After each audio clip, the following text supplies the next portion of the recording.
ఇంత సైలెంట్గా ఉందేంటి?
మీరందరూ ఎందుకు డల్గా ఉన్నారు?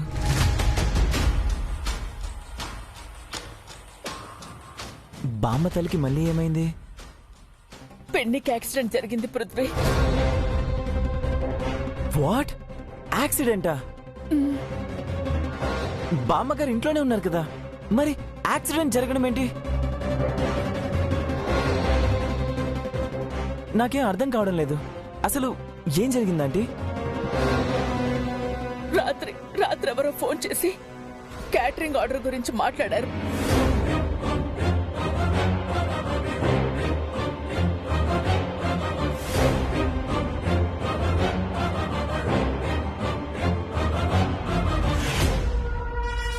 డాక్టర్స్ పెన్ని జీవితాంతం ఇలా జీవోత్సవంలో ఉండాల్సిందేనని చెప్పేశారు.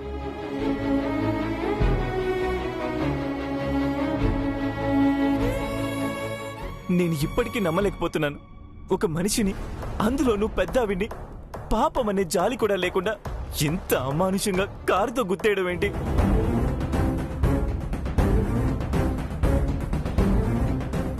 మనుషుల్లో మానవత్వం అనేదే లేకుండా పోతోంది. పోనీ కనీసం ఆ కార్ డీటెయిల్స్ ఏమన్నా తెలిసాయా? లేదు పృథ్వీ గారు, రెడ్ కార్ అని చెప్పారే తప్ప నంబర్ ఎవరూ నోటీస్ చేయలేదండి.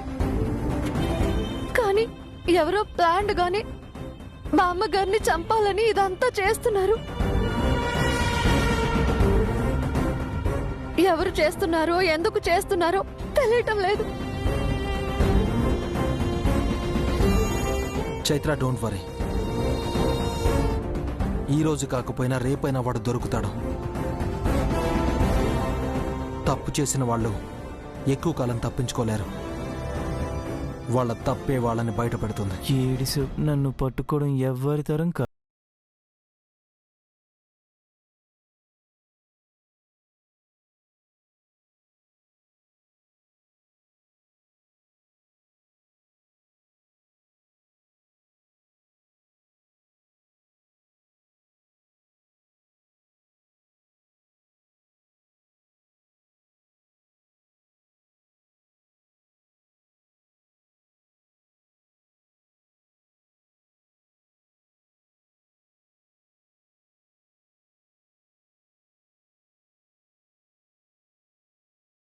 ఇప్పటికైనా నార్మల్ అవుతారని నేను చాలా హోప్స్ పెట్టుకున్నాను.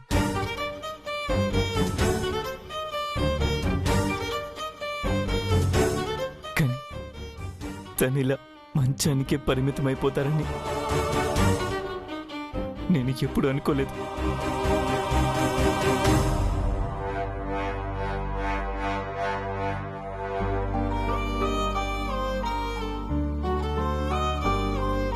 పృథ్వీ గారు, బాధపడకండి.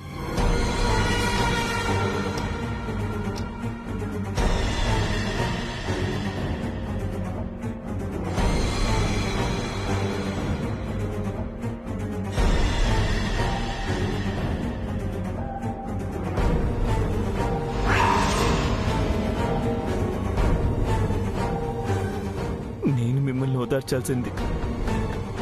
మీరు నన్ను ఓదారుస్తున్నారా? మనిద్దరి పెళ్లి బామ్మగారు దగ్గరుండి జరిపించాలనుకున్నారు చిత్ర. కానీ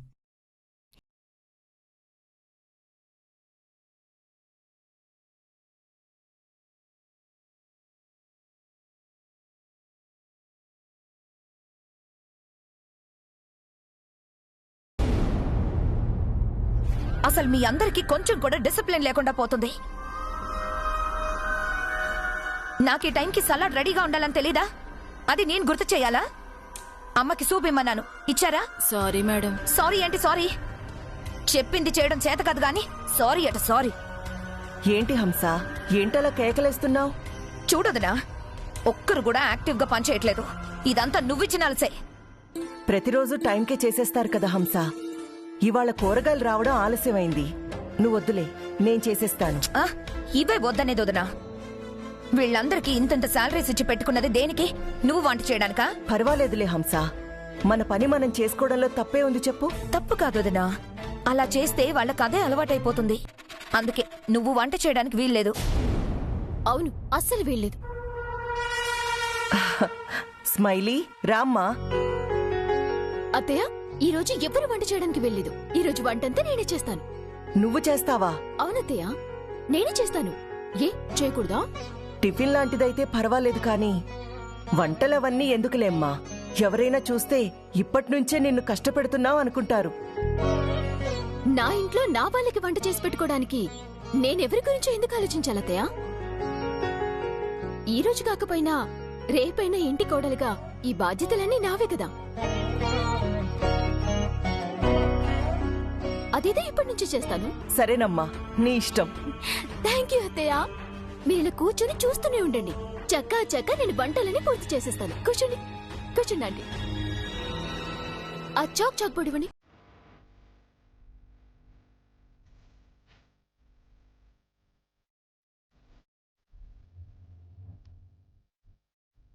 స్మైలీ వంట చేస్తుంటే వంటగదికే కళ్ళొచ్చేసింది.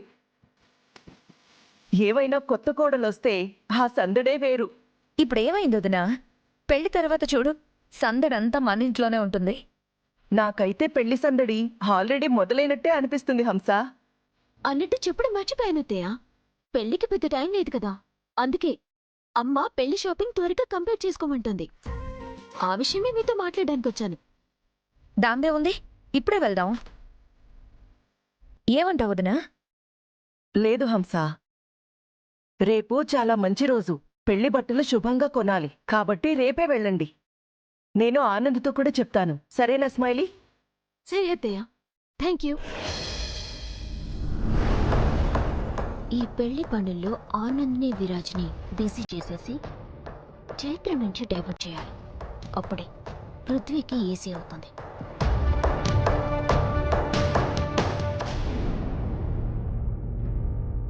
బామ్మగారికి ఇలా జరగడం చాలా బాధాకరమైన విషయం. బామ్మగారి తలకి గాయమైనప్పుడు మేం ఊర్లో లేం, కానీ పృథ్వీ ద్వారా అన్ని విషయాలు తెలుసుకుంటూనే ఉన్నాం.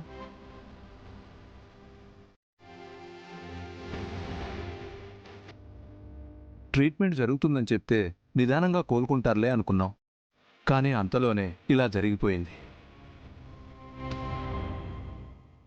అసలు ఇంత ఘోరం చేసిన వాణ్ణి ఊరికే వదలకూడదు.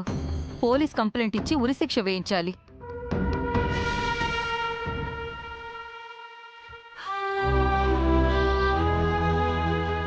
ఏం చేసినా మా పిన్ని మాత్రం మామూలు కాలేదు కదండి.